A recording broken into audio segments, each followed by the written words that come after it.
Twin Zeros at 4870 North Harlem Avenue in Harwood Heights, Illinois. Check out the full menu at twinzeros.com. Twin Zeros Restaurant in Harwood Heights not only serves traditional gyros, but also has chicken gyro sandwiches. Twin Zeros also serves a variety of sandwiches ranging from cheeseburgers and Vienna beef hot dogs that have recently been inducted into the Vienna Beef Hot Dog Hall of Fame, Italian beef, Italian sausage, and combo sandwiches, to ethnic favorites such as Slovaki and Grecian chicken. Slovaki is shish kebabs, specifically chicken or pork shish kebabs, grilled to perfection, served on a warm pita with tomatoes, onions, and our homemade tzatziki sauce. You can also enjoy barbecue ribs served every day. Twins is open 7 days a week and also delivers locally. Located at 4870 North Harlem Avenue in Harwood Heights. Check out the full menu at twinzeros.com. That's twinzeros.com.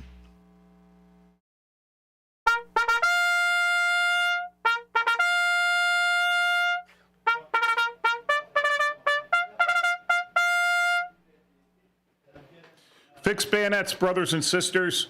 This is the Chief Guard of the Republic radio show with your host, Michael F. Tooman. I'm going to talk about all things national security and defense. Other topics I can include are personal security, safety, and dealing with law enforcement situations. Call in, ask me questions. I'll get your answers. Matt, what's the call-in number? Yeah, that call-in number here, 847-931-1410. I'm also here in the production seat, helping out here with Chief Guard of the Republic. Looking forward to this show. I hope you are too. I am. I'm very excited about it. A lot of anxiety going on, but now that I'm here, it's all falling away. So I took over this show from Bill, and he was doing the Four Corners Radio. Mm-hmm. And so I'm going to be covering the time slot between Labor Day and Memorial Day. Hopefully I'll keep on if I like it and things are working out. And I was thinking about the topics that I could cover, and my expertise is really in like military things. Mm-hmm. I was a Chief Warrant Officer 5 in the Army Reserve and the National Guard. So I did 38 years total. I was promoted from the high rank of Private E1, which is almost the lowest rank you get in the military. Okay. There is one lower rank. Interesting. Yeah. You want to move the mic a little closer? Okay. So I can hear you. Perfect. So Private E0 is actually the lowest rank, and that's the rank they give to prisoners. Okay. Right. So if you go to Leavenworth or one of the other military detention facilities, mm-hmm. they give you Private E0. So I never attained that rank. I'm glad to say, yeah. But I want PV1, Private E1, Private E2, Private E3, or they call it Private First Class, or if you spend too long in that rank, they start calling you the First Private. And then I was made it to Buck Sergeant, then Staff Sergeant, then Sergeant First Class, which is Platoon Sergeant level. And that's the first one where you're actually promoted by Department of the Army Authority. Okay. Every other rank is dependent on the battalion or company will promote you. And then I decided instead of going to First Sergeant, which would be the senior non-commissioned officer in a company, I would go to Warrant Officer in military intelligence. So I was able to get into the Guard, and then I was selected for Warrant Officer, and then I went right up the ranks. It took me a while, over 20 years to make it to CW5. So I had a lot of experience, 3 deployments in Afghanistan, 1 in Bosnia, before Afghanistan, of course, and then 1 to Haiti. I know there's a lot of talk about Haiti right now. I was there in '94 when President Clinton sent us down there to reinstate, at that time, President Aristide of the Haitian Republic. But I've been around the world, and one thing I've dealt with is a lot of kids coming in the Army. And sometimes they come in and they're not very sure of what they wanted to do. Mm. So they go to a recruiter, and I don't really have anything bad to say about recruiters. If you've been in the Army a while, you know that that's one of the toughest jobs out there. They are held to a high standard, and they have a quota they have to make. So if they want a high rating, they got to get kids in. And then the Army tells them, this is the field we need. So you might go in there wanting to be a truck driver, but they really need combat engineers. So they're going to try to talk you into being a combat engineer or whatever, because they're going to check that box. But there's more than just truck driver, infantry, field artillery, tanker, all the things you think about in the Army and in the whole military. There's almost every job you could imagine is in the military, and it's available to these kids coming in. So I know about a lot of those because I've been around there. And if I don't have a specific answer for anyone calling in with a question like that, I'll make a note of it, and I will come back next week with the proper answer. One of the things that I learned, not so much taught, they teach you a little bit, but in military intelligence, you have to know how to search databases. Mm-hmm. You have to know how to manipulate databases to get, not to get information you want to hear, but to get the truth. Because, and this is where I thought I was pretty successful in military intelligence, because my job as a Chicago police detective was, to get to the truth of things. Right? So I found that this is kind of like Sherlock Holmes, if you've read Arthur Conan Doyle. And Sherlock Holmes, probably Arthur Conan Doyle repeating something some other philosophers said, so I can't exactly quote it. But once you eliminate all the other possibilities, once you eliminate them, whatever's left, no matter how ridiculous or no matter how unbelievable, that's the truth. Because you've eliminated it. It's the only thing it could be. All the other possibilities have been eliminated. So I would go with a process of elimination. All right? I kind of have in the back of my head what I thought happened or who I think did it, right? Mm-hmm. But I would eliminate suspects until I got down to the one suspect I couldn't eliminate. Yeah. So, I mean, you're doing a deep dive, a deep search, and you're like...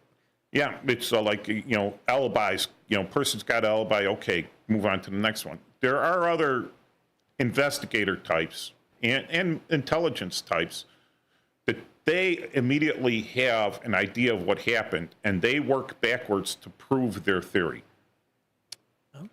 So that's where you get into problems, right? Because there are other options out there, but they're going to dismiss them for whatever reason they could find just to prove their theory.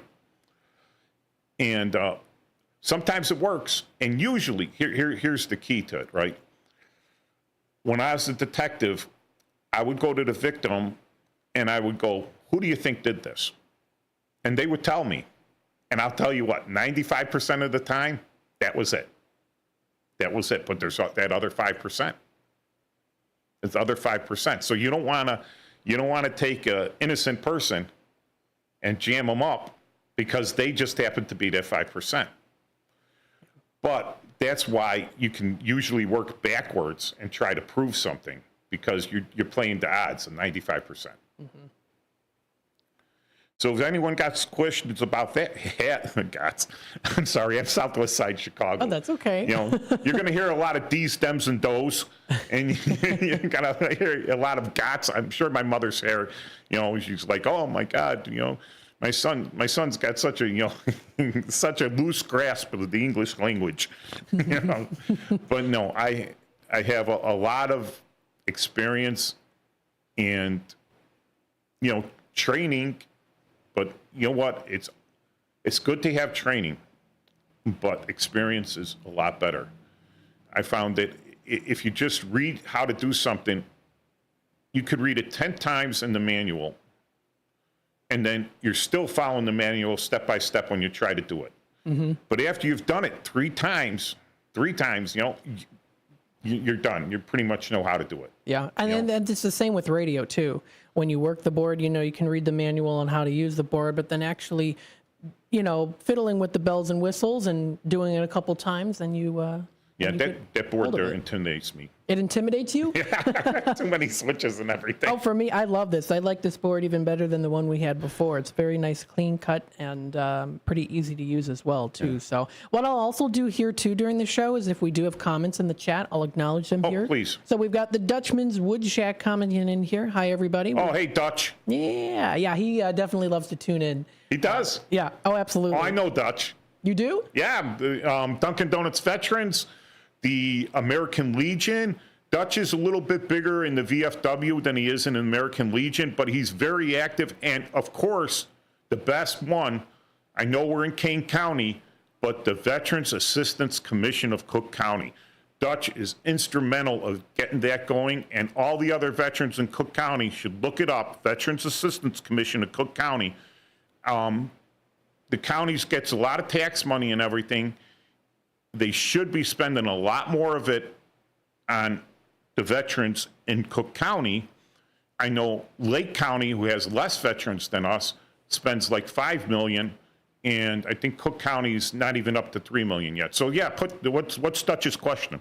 Oh no, he just says hi everybody. The Dutchman's Wood Shack here. We've also got Paul saying hi, Mike, and Rose also comments in. Saying Yeah, hi, Paul's my bestest friend in the whole wide world. Oh, nice. You know, he's a Cook County State's attorney. And he was also with the there's the state's attorneys, and then there's the attorney general's office. So he was with the attorney general's office, and that's like the lawyers for the state. Where the state's attorneys are prosecutors, you know, the attorney generals are the lawyers for the state. They back up the state. And like if the state, but then the Rose, that's my sister. It's my little sister, nice. Rose. So Very nice. I'm glad that they're listening. I'm glad they're out there. It makes me happy, you know, getting some support out there. That's good. Very good. So, if you don't mind me asking, what got you interested in becoming a part of the part of what you did? Oh, so all right. So I come from a long line of military service members. Okay. At least I could back it up to my grandfather on my father's side. He came over to the United States during World War I and then went back over to France to fight. And then my uncles on my dad's side, they were all in the service. My Uncle Mitch was in World War II, drafted right out of high school. And my Uncle Charlie was in Japan. He was with the occupational forces over there, signed to Japan. My Uncle Eugene was in Germany, and he was with the Air Force when they did the Berlin airlift. And my dad was a paratrooper with the 11th Airborne Division. So growing up, I had a lot of, you know, impact on that. And, you know, when we're kids, we're always playing, you know, World War II. And I was a young kid during the Vietnam War also. So, no, I wasn't old enough to go to the Vietnam War.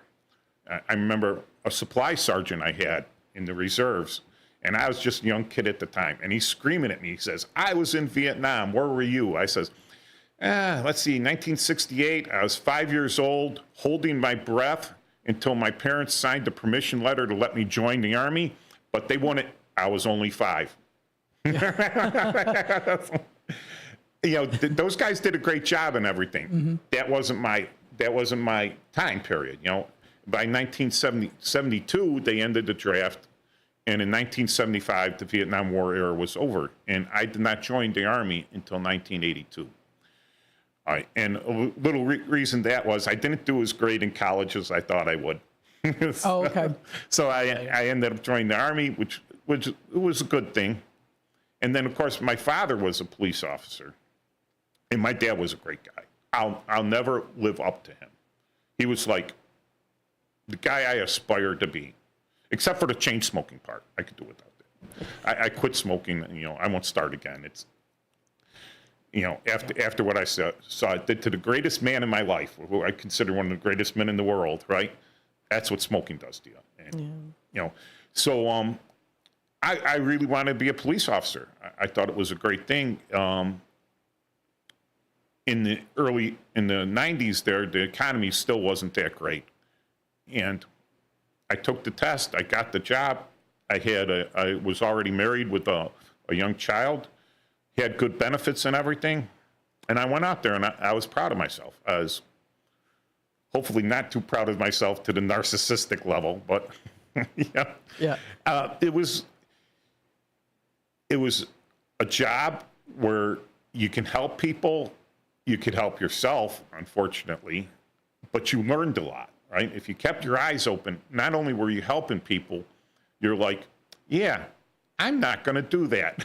Yeah. so you have things like, I've never experienced this situation before, but if the opportunity comes up, I'm not going to do that. Yeah. Because you see what it did.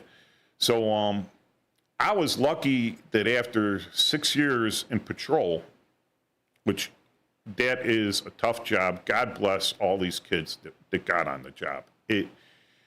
Being under scrutiny. All right, you're out there for 8 hours, half hour you get lunch. So it's like 8.5 hours you're under public scrutiny. But even after that, in your off-duty time, people find out you're the police. Your neighbors know you're the police and everything, and you gotta walk a fine line with them. Your neighbors could be out smoking marijuana on their back porch because it's legal and everything. You can't. And if they catch you doing it, even if they're doing it, they'll drop a dime on you because maybe you didn't bring your garbage cans in early enough for them or something. So that's the type of job that was. It's very. You have to be paranoid to stay alive, but then it makes you even more paranoid, right? But hey, the job kept food in my kids' bellies, right? I sent them to school and everything, kept a roof over my head, but I was out there learning, and I'd like to pass on a little bit of that knowledge to people. You give me a question and I'll answer it. I was talking, and they say they got Domestic Violence Week coming up. I don't want to. The police commissioner, or the police chief here, I don't want to, take any of her thunder or anything, but I did do domestic violence as a detective for years. Okay. So that I have some inside information on what to do. One, don't get arrested. There. Yeah. Yep. Yeah, you don't want that to happen. Yeah. So we've got some comments here too. Brendan says, hi, everybody. We've got Paul here. Mike was one of the youngest detective in history of CPD, it says there too. I don't know about that. I worked with a young guy. He came on. He took they made it a rule kind of because of this kid. Because you had to have 2 years on the job to take the test.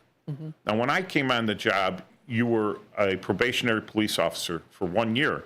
So you didn't have all the protections of the agreement, the contract with the city, which gives you a lot more due process before they fire you. So if you're a probationary police officer, they could fire you on a whim, right? Later on, they made that 18 months. They didn't think a year was long enough. I don't think the union should have given that to them, but 18 months. This kid took the test at 2 years on the job. So you're in the academy for over 6 months, right? But he was a smart kid, and he got out there, and he just started doing detective work. And he was a good detective. So he was a lot younger than me. I came on the job, I got to do the math, right? Like I was 26. So I was 32 when I made detective. Okay. So there were some old guys made detective. And that's pretty amazing. Guy was on the job for 35 years. Wow. So he saw the technology change. Oh, God, these guys all saw lots of technology. One of the guys I worked with, and he wrote a book. I'm sorry that I don't have the title of it. Frank Goff.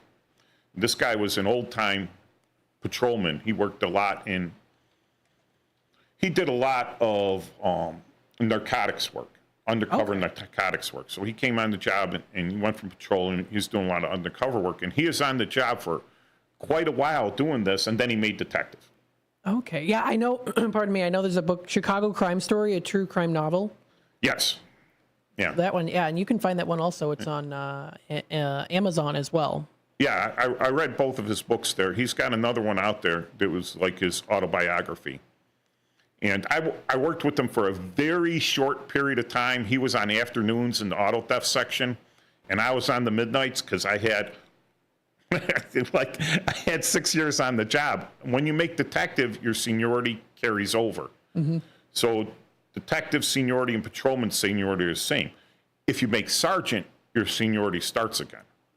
So there were guys coming in making detective that had a lot more seniority than me, even though they made detective after me. So yeah, Frank, that's one thing Frank never mentioned he was in auto theft. Oh, that was a great job. That was an absolute great job. Because you imagine every other investigation you're doing, like, who do you think wanted to kill so-and-so, right? Well, they got enemies. Someone wants to kill them unless it's a random bullet hitting them, right? And why would you want to rob the store, all right? And then you get forensic evidence, and you know exactly when the store was robbed. And some guy reports his car stolen because he parked it, and when he got off work at 6 p.m., he came to get his car to drive to work at 8 a.m., Yeah. right, 14 hours later, and it's gone. It's like, well, Oh my goodness. you know when it was stolen? I don't know. You know who would want to steal it? Someone who needed a car? Yeah. But so those investigations were a little more, you had to really put some labor into it Yeah. to get these things. Well, you know who the major crime guys were back in the day, the guys running the chop shop. So they eliminated the auto theft section in the city, and that was to fudge the numbers on detectives. They wanted to put more detectives in the area and say, oh, look, we got more detectives, rather than just promoting, because if you promote a detective, you lose a patrolman. Yeah. So they send us to the areas, and there were 5 areas in the city, geographical areas, where you would cover, like, each geographical area covered about 5 districts. And I told my partner, we got sent to Area 4, which was Harrison and Kedzie, and that's the Wild West side. I says, watch this, Laura, watch this. This is going to be a baptism by fire, because I worked there in patrol, right? And so we come from auto theft, and they say, oh, you're only supposed to do auto theft jobs. We're on the midnights in Area 4, and they go, oh, we got a triple homicide. Tuman, Suarez, go handle it. I'm like, did it involve a stolen car? Because we were told we were only doing auto theft. They're like, shut up and handle the job. I'm like, so it's an investigation, right? You know, we got some training in the academy. That was like 5 years ago, and we had, there were some older guys there to kind of working the desk and everything. So we really had some good mentors that gave us the stuff, but it's just a step-by-step investigation. Yeah. So, yeah, so but the Army, okay, police department, you have to take a test, right? They have to be hiring. You could wait years. They're going to do a background check on you, make sure you don't have any unpaid parking tickets. That's the number one failure of people becoming the police, is the unpaid parking tickets. Because they look that up and they say, oh, sorry, you failed. You got these unpaid parking tickets. Exactly, yeah. But the Army, as long as you don't have some serious felony convictions, they're going to take you. And even if you have a felony conviction, there's a thing called a moral waiver. Okay. So you can apply for a waiver. Maybe you pled guilty to one charge that you didn't really do, or you didn't think you did it, just to get out of Cook County Jail or to have it go away, and you got arrested for the same thing later on, and the second offense is a felony. Okay. So, yeah, so if you're remotely physically fit, all right, remotely physically fit, and you don't have any major disabilities, you go into a recruiter's office, they'll find a job for you. Got 30 seconds. Okay. So before we go to commercial, please call in. What's the number again? Yeah, that number is 847-931-1410. That's the number to dial. Of course, you can also comment live on youtube.com at WRMN Radio. We do acknowledge those comments as well. So stay tuned, folks. We'll be back with more Chief Guard of the Republic here in just a bit. Stay tuned. Every year in Illinois, over 30,000 drivers are arrested for DUI. Due to improper testing procedures, many people end up being wrongfully charged. The book DUIs Decoded cuts right to the chase and tells you how proper DUIs arrests are supposed to be made, from the initial traffic stop to the reasoning behind the field sobriety test, all the myths and facts about taking a breathalyzer, and more. DUIs Decoded is written by nationally recognized DUI expert witness William Polarinos. Available now at Amazon and BarnesandNoble.com. If you have been charged with driving under the influence of alcohol or drugs in Cook County, DuPage County, or Lake County, Illinois, call the law office of Mark Sheblow at 773-775-5050. That's 773-775-5050. Attorney Mark Sheblow has over 29 years of law experience handling DUI defense, traffic violations, CDL violations, and Secretary of State driver's license reinstatement hearings. All aspects of your case will be examined in order to find evidence that may help your case, especially the statutory summary suspension of your driving privileges. If your breath alcohol concentration level at the time of the DUI arrest is .08 or more, then the summary suspension of your driver's license begins 46 days after the arrest. Time is a crucial factor in challenging the summary suspension of your driver's license. Our law office is located at 5945 North Elston Avenue in Chicago. That's 5945 North Elston Avenue in Chicago. And again, our office phone number is 773-775-5050.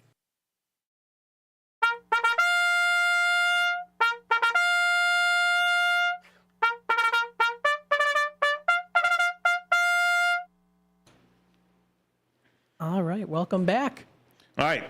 So, like, depending on your personality type, either job, military or the police department, is kind of what you make out of it, but they are high-stress jobs. Certain parts of the jobs, not so much, but they're high-stress jobs. And learning to deal with that was constant with me. So one of the things that I did, once I retired and I had more time and my kids were grown and moved out of the house, and I started writing. I had some ideas kicking around in my head, and I just wanted to get them out there. I didn't go to college for journalism. I didn't do very well in English. But I did write a lot of reports, military intelligence reports and police reports. And although I joked, I says, yeah, I'm really good at fiction. But because you tell what people tell you, right? Mm-hmm. And a lot of times they're telling you stuff that just isn't true. Yeah. But you put it down verbatim. This is what they told you, all right? You don't say verbatim. Is that why you said you're good at fiction? Yeah. Fiction. Anyway, so my books turned out to be fiction, and a lot of times I'm not saying ranting, but venting in a way that has a plot. And so if you're on YouTube there's my first 12 novels, and all the way down at the bottom, scrolling a little more, that's the last novel I wrote, the Alabama Triad. I was going to call it American Triad, but that hack, George R.R. Martin, already used that term. Okay. And I'm like, oh man, I'm not gonna even scroll into that guy's domain. I like this one here, the Spot On. Is that right? Oh yeah, Spot On. That's a nice painting picture. Very cool. That's so that's kind of a famous painting, Boy with Gun, older one, found it on the internet. Doesn't have, what do you call it? No royalties attached to it. Okay, so no royalties. So it's, what's the term for that? Copyright? Not the copyright, license free. So it was license free. So I didn't have to license it off anyone, but I did change it. The kid had brown eyes in the original painting, but that's my baby daughter's eyes. Aww. So I photoshopped in it. I don't use Photoshop. I'm a Linux guy. Okay. So I use a lot of Linux programs because they're free. Yeah. I use a lot of free programs. Well, I have one that's not that I pay for, but because I use it a lot. And I was writing my novel Under Platoon, which is a military novel, and it's about a group of guys that go to Afghanistan. And one of the characters, because you have iconoclastic people in the military, you'll always see them. You'll have the sharpshooter, the guy who really knows how to shoot. Mm-hmm. You'll have your holy roller guy, you'll have the muscle head. You'll have the Joker guy. You'll have the professor, the brains. You'll have the guy that scrounges up stuff when you need it. So iconoclastic characters. Well, Spot On was my South Carolina country boy, and he was the sniper of the team, the marksman of the team. Okay. And he had a real interesting backstory, because I always write a backstory to the characters, a short one. Mm-hmm. I says, well, his backstory will make an entire novel. So I wrote it, and it was fun writing. I think it's an heiress, all right, goes missing, all right, and she's an heiress to a huge fortune, right? But her half-twin brother, and okay, so sometimes the mother can be impregnated by two different men. Really? It's a rare situation. You look it up, and it's possible. So, like, if she's ovulating, all right, from both sides, usually that's the way non-identical twins, all right? Because I'm an identical twin. Yeah, you're an identical twin. But 100%. that's because the zygote, I might be getting the terms wrong, split early, all right? Into two separate. But this is where two separate ovum are fertilized. So they're half twins. So she's impregnated by two different men. And the fact that they're also boy and girl twins are already They're not fraternal. identical. Yeah, they're fraternal. So they share That's the only term I was looking for. Yeah, fraternal. And so the son, who's the second born, is no blood to the father, who's the rich guy. But no one really knows that. Okay. The mother keeps it highly secret through other ways. But the daughter, she's full blood to him, and things happen and she goes missing. And she has a son, and he's the actual heir to the fortune. But he doesn't know it, and she doesn't tell him. Huh. That's it. That's a very interesting. Like I said before, I've never heard of that half twin. Yes. That's already interesting as it is, and then of course you incorporate that into the story too. Oh my goodness, I'm gonna have to read this. Yeah. The unknown heir, the secret family member. See, I love stuff like that because I love family history. Yeah. And it's like, oh, is this this person? Yeah. You do the DNA testing and you're like, oh, that person's actually half, or not related, or things like that. Yeah. Who was this other relative that came up? There was always that story about the mother.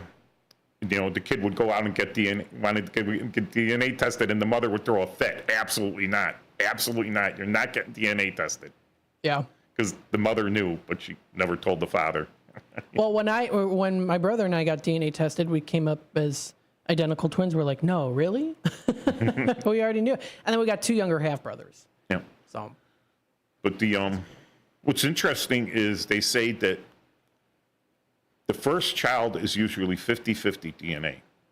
And I don't know how this works out, but the other children down the line usually have more DNA from the father than they do the mother. And you would think it's a 50-50 thing. Really? But I'm not an expert in genealogy or in genetics, right? I'm not a genetic scientist. I just heard that on the internet. So if someone thinks that's false or knows where it's at, call in and let me know. I don't know. Half siblings usually share about 25%. My half brother through my birth mother shares 30%. So it's a little more. Yeah. And he's younger. So I'm like, I don't know. Unless our fathers are related somehow, maybe. And then there's some DNA crossing. I don't know. Who knows?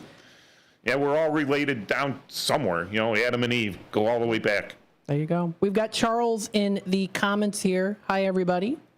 Hi, Charles. Says hello. Thank you so much for joining us in the conversation here today. So again, some of these novels, they are, again, beautifully designed here too. This one is catching my eye here too. I Married a Bot. I Married a Bot, Madam. About Madam. Now, there's an ad that's playing here too that we Yeah, got in because the system. that's, I wrote 13 novels. They're all my children, but this one's my favorite.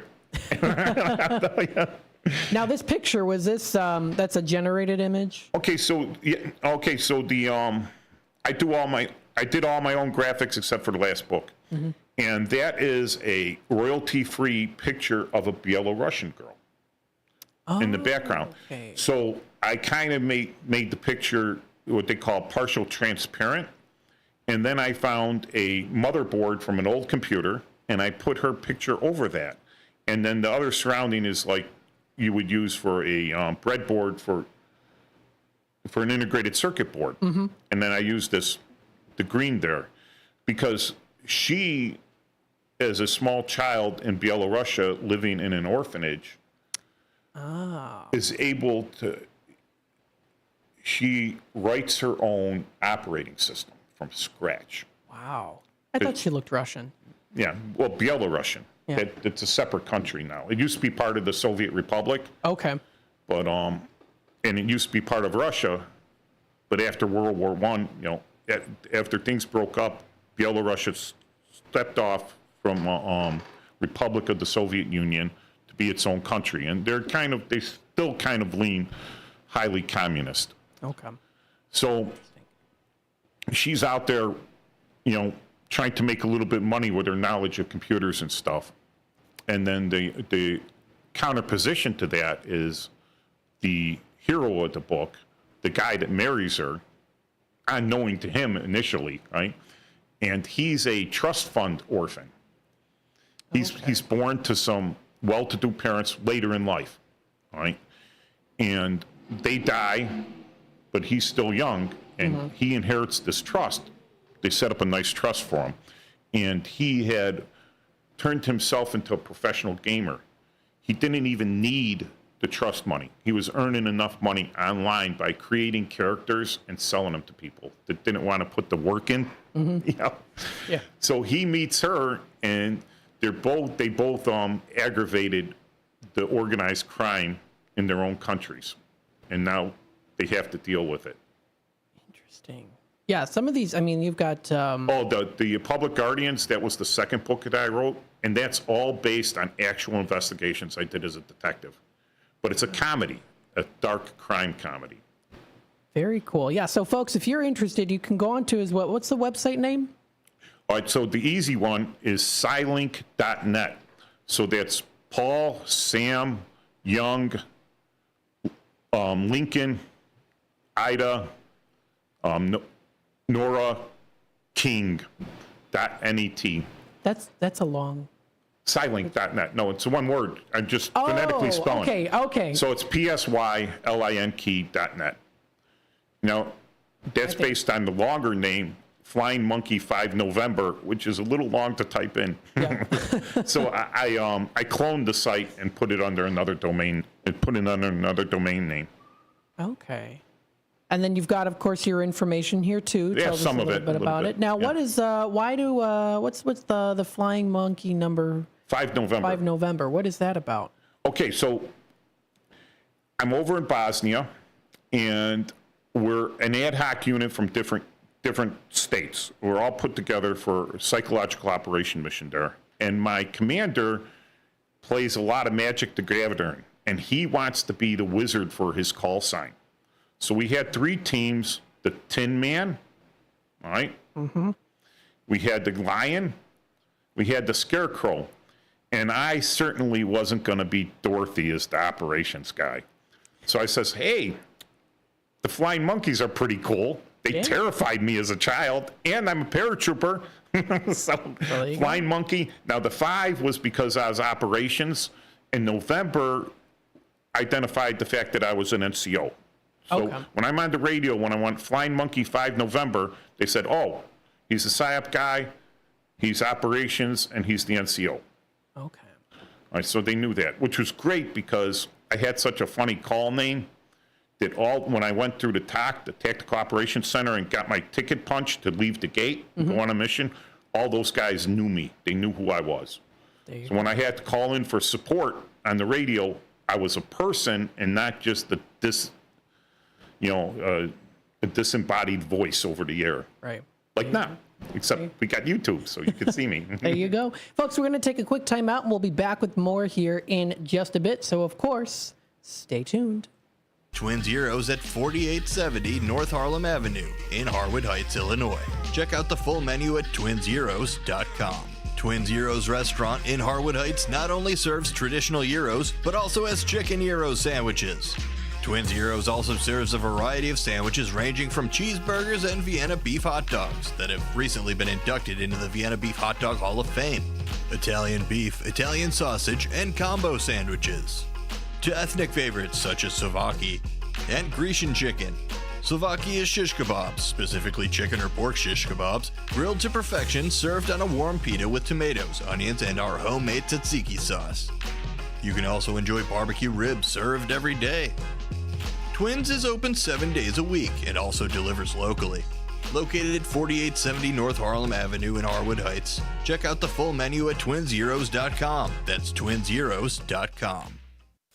Real estate, be it residential or commercial, is often a person's most significant and priciest asset. Entering into a contract to buy or sell a real estate property is much more than just filling in the missing blanks on the printed contract. It's wise to hire a lawyer to prepare or review the offer to purchase real estate and take full advantage of his legal expertise. With Mark Sheblo, you will gain an attorney with over 26 years of legal practice and one who has helped thousands of clients to buy or sell their homes or investment property. We will safeguard your interests and might be able to even negotiate a better bargain than a client without proper legal counsel ever could. Oftentimes, a prospective buyer will submit an offer without first consulting an attorney, not realizing that once the offer is accepted by the seller, it becomes a binding contract. And the terms of that contract are not easy to be changed afterwards. Likewise, as a seller, you too will benefit from first consulting an attorney before signing.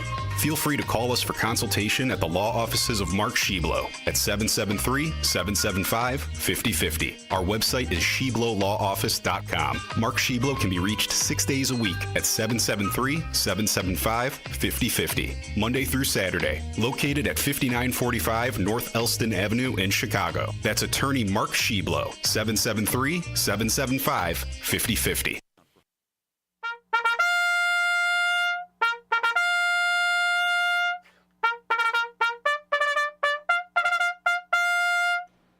Fixed bayonets, brothers and sisters, we're back.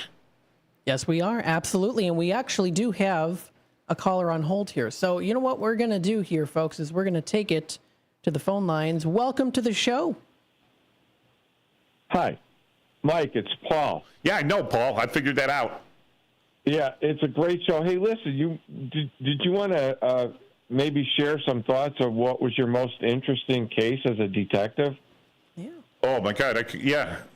All right, so one of the most interesting cases I had was when I was working homicide.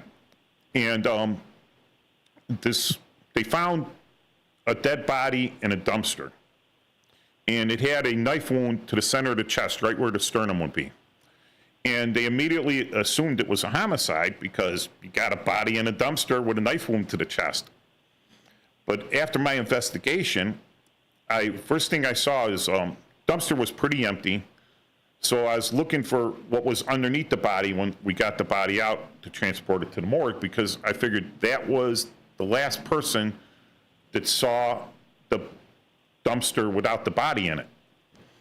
And that would give me a time hack on possibly the last time the body wasn't in the dumpster, kind of a time hack on when the body got there to start the investigation.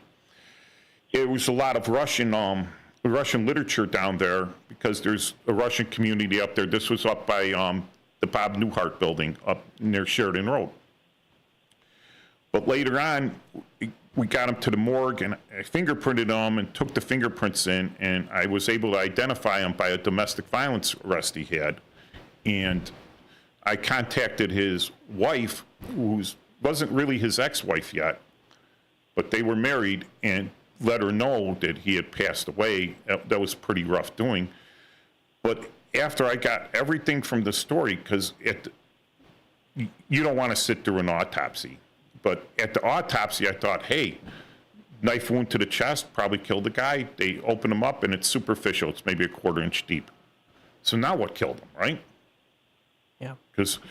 So now I have to wait. Nothing else obviously killed him. And because I knew the guy was Ukrainian and Russian, and I'm sorry to say this, but it might be a little insensitive of me, but a lot of those guys are heavy drinkers, all right? And I thought that you'd be able to hammer in this guy's liver, hammer in nails with this guy's liver, but his liver was perfect. Wow. He had a perfect liver, right? The doctor said, this is nice, nice liver. So I was getting, what possibly killed him. And the investigation revealed, they still had it listed as a homicide. The investigation revealed that he had overdosed on Benadryl. He took like 200 Benadryl. And his wife who he was separated from. He was trying to get back in with her, and he was kind of play acting. He tried to stab himself, but she was a stout little thing, and she was able to disarm him, take the knife away, but he already had a plan. He already had some Benadryl mixed up in a glass. And so he drank it down, and now she freaks out, and she calls the police, which she had called on him a couple months ago and sent him to Cook County Jail on a domestic beef, and he was not going back to jail. So he runs out with his socks on and a jogging suit. And I figured he was running down the alley. It was a very long alley, 2 blocks long. That's like a quarter of a mile without an exit. And there's no gangways between. These are just all apartment buildings. So you got to go all the way down 2 blocks. By this time, I figured Benadryl's pumping through his system. And he finds a dumpster because he's going to hide from the police in a dumpster. And this one was pretty clean. He goes in, he slips, he bonks his head a little bit. The bonk to the head didn't kill him. But he fell in such a way that his head was right in the lower corner of the dumpster. And he died from positional asphyxiation. Wow.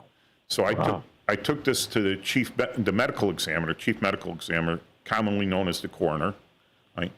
And I presented it to him, and they don't often overturn homicide findings, right? But he said he would represent the case to the board, which is the forensic doctors there. They all have a board like once a day, and they decide whether a case is going to be a homicide, an accidental, a natural, whatever. Mm-hmm. So he represented it to this board, and they voted on it that it was an accidental death. Huh. All right. So it wasn't a suicide, kind of accidental. One thing the families don't want to hear is that they had a suicide, that the kid was a suicide. They just don't want to hear it. Mm-hmm.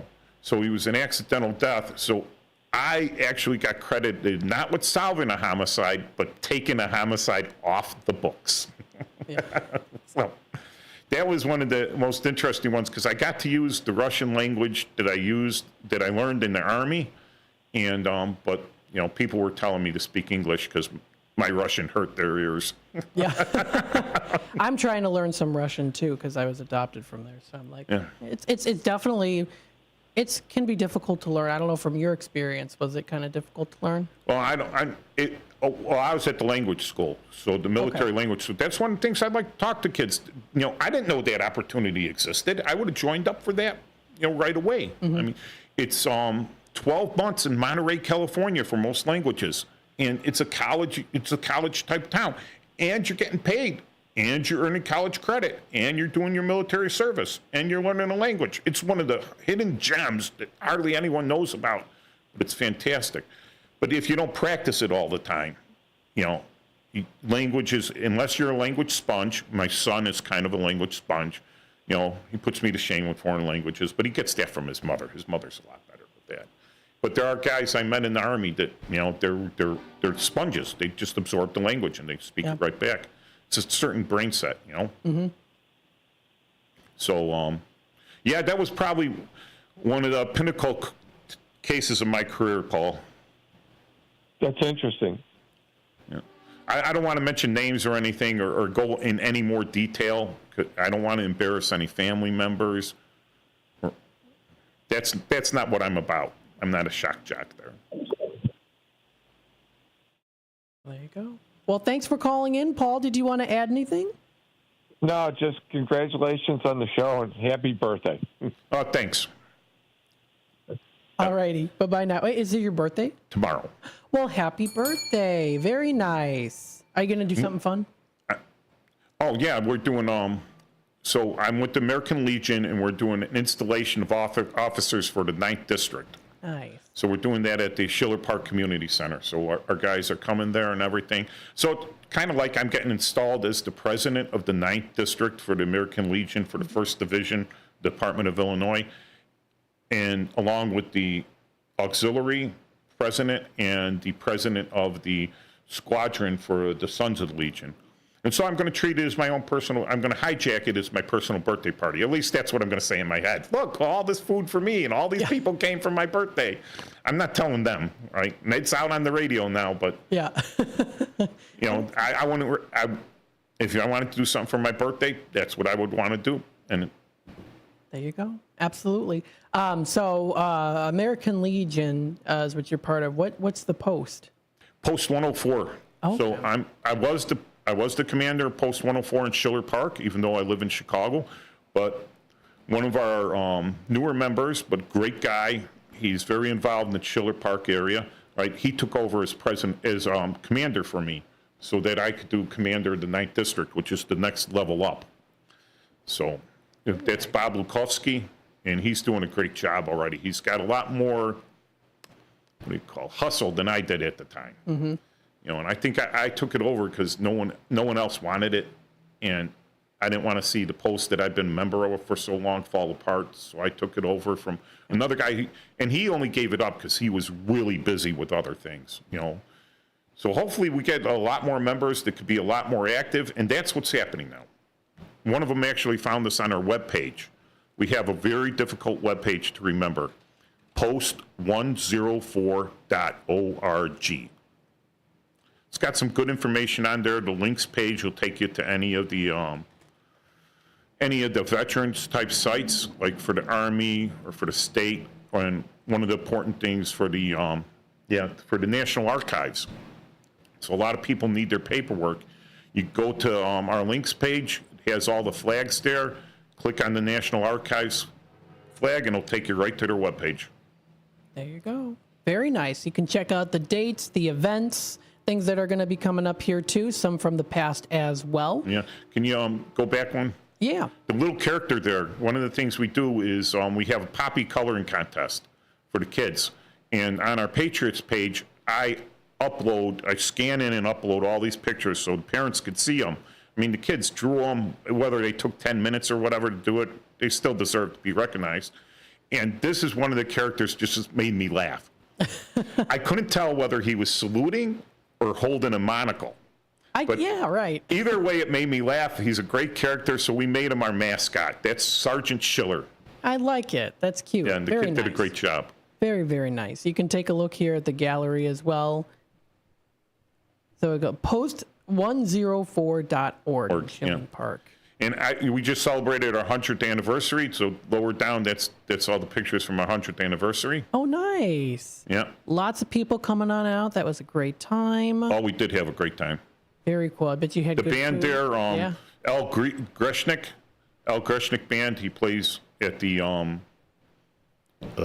Green Mill, which is famous from the movie Thief, right? Mm-hmm. He plays at the Green Mill. There he is, right? Mm-hmm.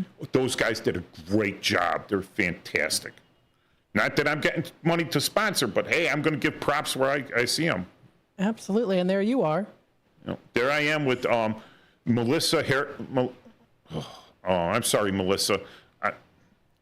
I'll get it right next time. She runs Shero Coffee, SHERO.